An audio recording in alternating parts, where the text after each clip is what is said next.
Ake sibheke amasiko aqhutshwa uma kukhotheme iNgonyama.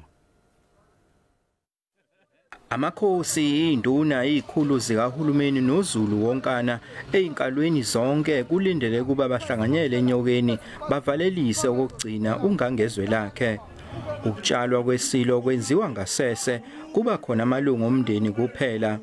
Akwaziwa futhi nokuthi isilo sibekwa kuyiphi indlu esophumulela kuyo njengoba kuba imfihlo yaseNdunankulu kuphela.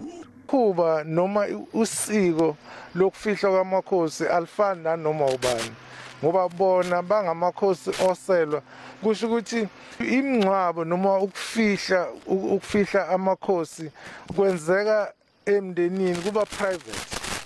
Ngakubeka nje kanjalo ukuthi akubi into evuleleke kunoma ubani. Kuyinqubo yaseNdunankulu yobukhosi bakwaZulu ukuthi uma isilo sikhotheme akutshelwa umuntu kusingathwa ukufihlwa kwenkosi kusempondo zankomo, bese kuba yila kwaziswa khona umphakathi ukuthi inkosi isitshaliwe. Isazi samasiko solwazi sihawu ngubane uthi lokhu kungenxa inkolelo zokuthi ngesikhathi kutshalwa inkosi umoya wayo namandla adlulela kulozo landela njengenkosi.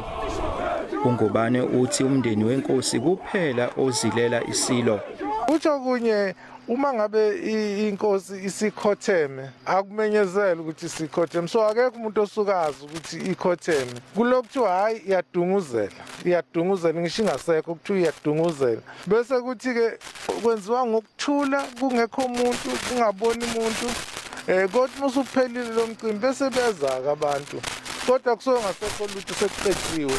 Ngoba ngisho ukukhothama ukuthi idlulile akushiwo ukuthi inkosi yesizwe ukuthi idlulile, kuthiwa ikhotheme. Ngoba ikhothama kusho ukuthi ikhothamela ukuthi kungene omunye. Ukugcotshwa kwesilo ngo-1971 kwaletha ubumbano kuZulu. Lesizwe sakhathula indima ebonakalayo emasikweni nangesikhathi sencindezelo kuleli. Ukugcotshwa kwenkosi ezolandela isilo esikhotheme kusazomenyezelwa. Osolwazi bomlando banxusa ukuba kugcinwe amagugu namasiko obekufuqwa umdlokombane kungaweli phansi, nokuthi izizukulwane ezizayo zihlale zazi ngamasiko azo. Ey'ndabeni ze-SABC nginguvusi Khumalo eThekwini.